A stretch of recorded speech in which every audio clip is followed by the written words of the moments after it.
Hey everyone, and welcome back to another Explainer. Today, we're diving straight into The Haunting of Reality, deconstructing the Cecil and Stanley Hotels. We are basically going to wander the shadowed hallways of two of America's absolute most infamous buildings. We're talking about places where the floorboards literally creak with history, where rumors cast these incredibly long, dark shadows, and where real human tragedy has, over the decades, been twisted into our modern urban legends. Okay, let's dive into this. Now, you might be wondering, what in the world do a Stephen King masterpiece and a viral true crime mystery have in common? Well, it turns out both of them find their roots in the architecture of isolation, and really the incredibly powerful and sometimes super destructive force of human imagination. Picture this. On one side, we have the Stanley Hotel. It's this grand, symmetrical, neoclassical masterpiece sitting at a breathtaking 7,500 feet up in the freezing, isolated Colorado Rockies. Then, on the flip side, we have the Cecil Hotel, a towering, gritty, historically troubled single-room occupancy building planted right in the heart of Los Angeles' Skid Row.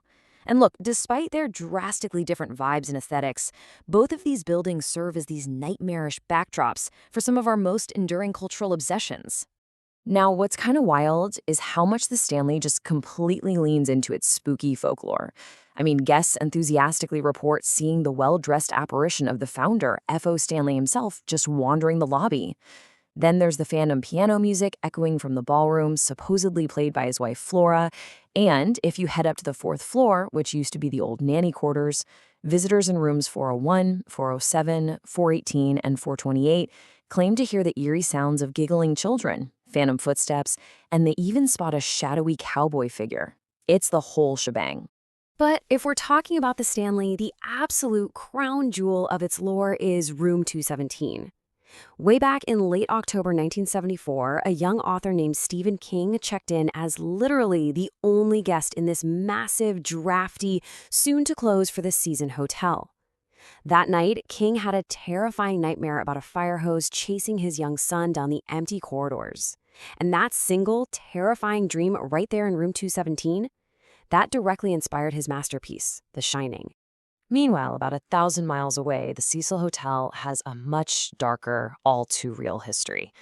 The Cecil's guest book reportedly includes infamous serial killers like Richard Ramirez and Jack Unterweger, but for sure its most viral moment came in 2013 with the tragic disappearance of Canadian student Elisa Lam.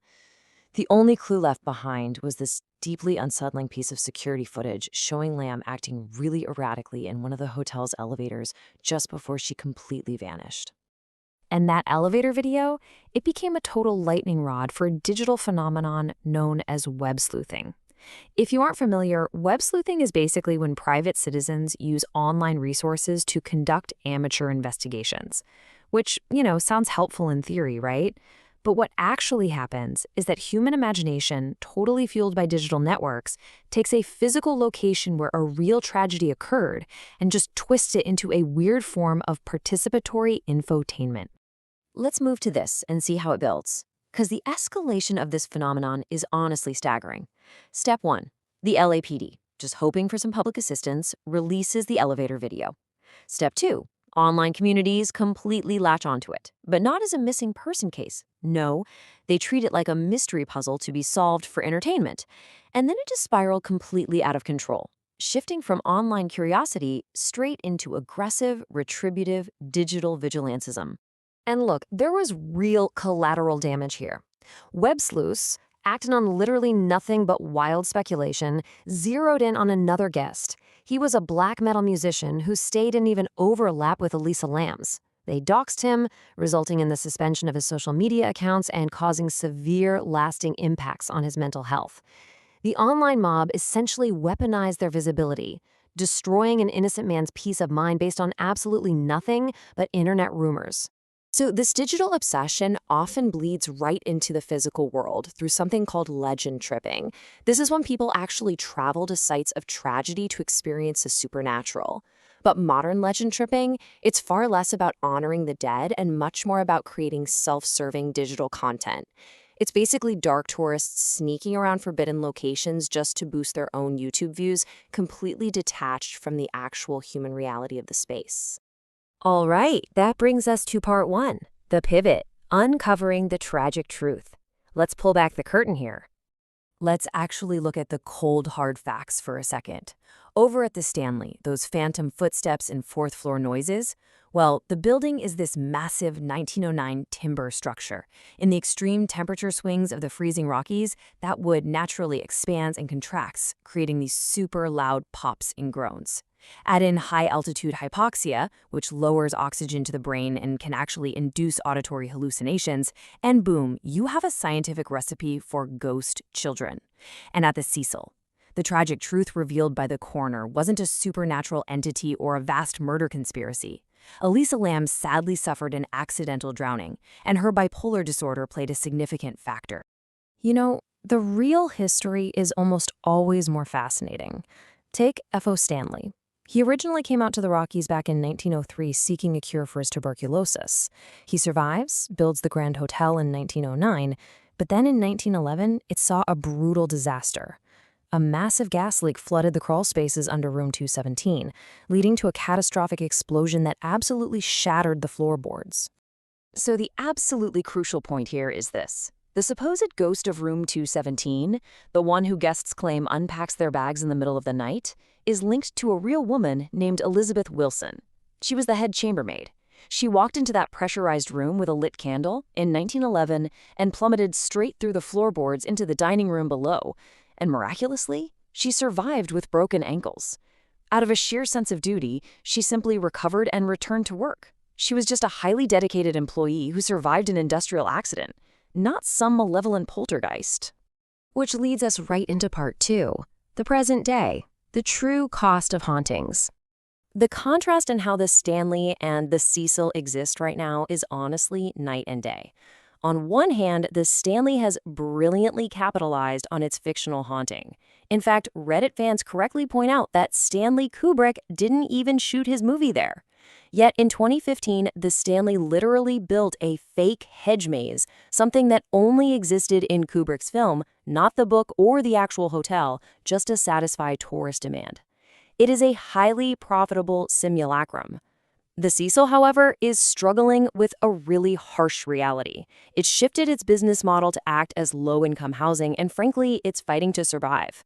Today, the Cecil offers 600 single-room units for formerly unhoused Angelenos who are using housing vouchers. But guys, the conditions are squalid. Tenants are dealing with severe roach infestations, constantly broken elevators, drug trafficking right in the hallways, and daily outbursts from residents who are dealing with completely untreated trauma and mental health issues. Just listen to Norma Castile, for example. She's a tenant living all the way up on the 10th floor. She actually marched down to City Hall to plead for help. With the elevators frequently broken, the climb up and down is so exhausting that she can only manage to leave her room once a day. She says, "I'm starting to get depressed because I'm not outside, I'm just indoors." This is the real human face of the housing crisis. A woman literally trapped in a famous building, just pleading for basic dignity. To put the financial strain into perspective, $18,000. That is the weekly cost just for security at the Cecil right now. For a private individual who's relying on a private loan, trying to operate a massive building filled with people who need extensive supportive services is pretty much an impossible task. And the property manager, Dina Eberly, she's basically at her wit's end. She shared her exhaustion, noting that close to half the units are just sitting completely vacant. Without a master lease from the city or a nonprofit to come in and provide a steady revenue stream and actual supportive services, the building is failing. As she puts it, it's for sale because we can't support it financially anymore. We're just at the end of our rope. And this brilliantly illustrates a really harsh ethical dilemma we need to talk about. At the Stanley, we gladly pay top dollar to be playfully scared by the echoes of overworked maids. But at the Cecil, tourists literally stand on the sidewalk outside, gawking at the building for its true crime fame, while just inside those doors, Vulnerable tenants are trapped in a cycle of poverty and mental health crises without the funding they so desperately need. We have essentially turned real human suffering into spooky entertainment. So, what does this all mean? I want to leave you with this final thought to really reflect on.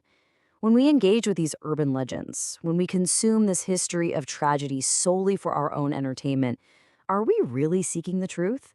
Or are we just tourists of trauma, totally blind to the real world consequences right in front of us? It's definitely something to think about the next time you book a haunted hotel stay or click on a viral crime video. Keep questioning, keep learning, and thanks so much for joining me for this explainer.